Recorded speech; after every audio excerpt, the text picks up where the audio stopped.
I need you to hear this. I need to say it out loud to let it spill out of me like poison I've been carrying for too long. My name's Emily, and for 10 years I was a widow. 10 years of grief, of loneliness, of thinking I knew the man I loved, but I didn't, not even close. I'm standing here bearing my soul because I want you to know what I found when I finally opened the door to his secrets. And trust me, it's not just a story, it's a wound. So sit with me, feel this with me. This is the moment my world broke apart. It all started with a garage. His garage. My husband David always said it was his sanctuary, his man cave, his escape. You don't need to go in there, he'd say, his voice sharp like I'd crossed some invisible line just by asking. It's my space. I thought it was about tools, car parts, maybe a dusty old punching bag. For 16 years of marriage, I respected that boundary. Even after he died in that car accident, God, 10 years ago now, I left it locked, untouched, a shrine to a man I thought I knew. The house in Portland, Oregon was full of memories, but that garage, it was his, and I let it stay that way until I couldn't anymore. Last spring, I decided to sell the house. It was just me and my daughter Lily rattling around in a place too big for us. Downsizing felt like freedom, like letting go of the weight of grief. But to sell, I had to clear out the garage. I remember that morning, rain tapping on the windows, the kind of gray Oregon day that makes you feel like the world's holding its breath. I grabbed the keys, my hands trembling for no reason I could name. The lock was stiff, the door creaked like it was warning me to turn back. And when I stepped inside, I froze. My keys hit the concrete floor with a clatter that echoed in my chest. The walls, they were covered in photos, dozens, maybe hundreds. But they weren't of me, not of Lily, they were of her. A woman I'd never seen before, blonde, laughing, posing in different outfits, different places, beach trips, city lights, cozy diners. Her smile was everywhere, mocking me. My knees buckled, and I sank onto a stool by his workbench, my breath shallow or baiting like I'd been punched. Who was she? How long had this been going on? My eyes burned, but I couldn't stop looking. That's when I saw it, a small velvet box on the workbench, half buried under tools. I opened it, and my heart stopped. It was my grandmother's diamond necklace, the one I thought I'd lost 12 years ago. David had sworn I must have misplaced it, let me cry on his shoulder over it. But he hadn't. He'd given it to her. I don't know how long I sat there, staring at that necklace, my mind racing. My marriage, my life, it felt like a lie. Then I saw the letters, stacks of them, tucked in a metal box under the bench, love letters, receipts, plane tickets. David had a second family, a second wife, 2 kids.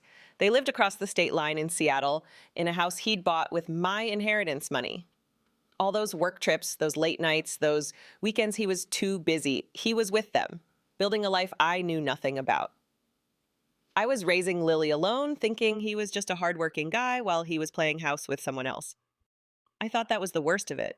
I was wrong. In a file folder, I found paperwork, life insurance policies, bank statements, and my signature, except it wasn't mine. A shaky, forged version of my name, waving a massive payout increase he'd made 2 months before he died. Had he lived, I'd have been left with nothing. He was planning to disappear, to leave me broke while he started over with her. But fate had other plans. The accident took him before he could finish his scheme. I sat there, surrounded by his lies, and something in me broke. Not my heart, my trust, my grief. I was done crying for him. I hired a private investigator the next day. I needed answers, and I got them. Her name was Sarah. She thought she was his only wife, just like I did.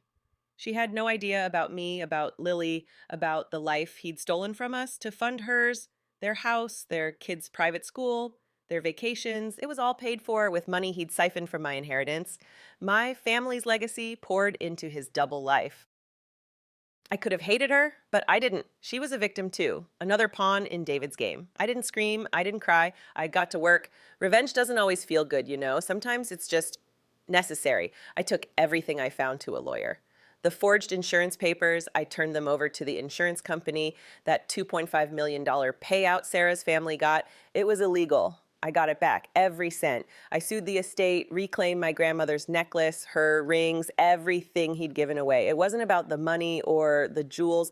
It was about taking back what was mine, my dignity, my truth.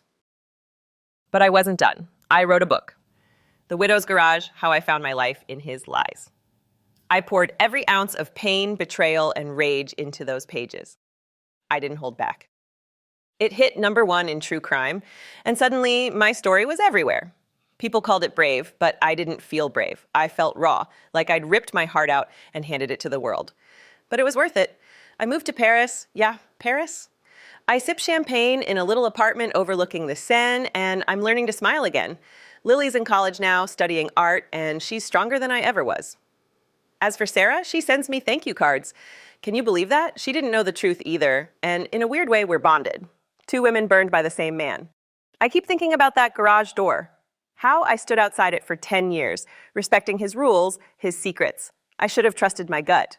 There were signs, late nights, vague excuses, the way he'd shut down when I asked too many questions. I ignored them because I loved him. Ladies, don't do that. If something feels off, don't wait a decade to find out why. Your gut knows. Listen to it. I'm not telling you this for pity. I'm telling you because secrets don't stay buried, they fester, they rot, and when they come out, they can destroy you or they can set you free. I chose freedom. David's lies don't own me anymore. His garage doesn't haunt me. It's just a room now, and I'm the one who walked out of it. If this story hit you, if you've ever been betrayed, lied to, or left wondering who you can trust, drop a comment, share your truth. And if you want more real stories about liars, cheaters, and the people who rise above them, hit that subscribe button. We're exposing the darkness one tale at a time.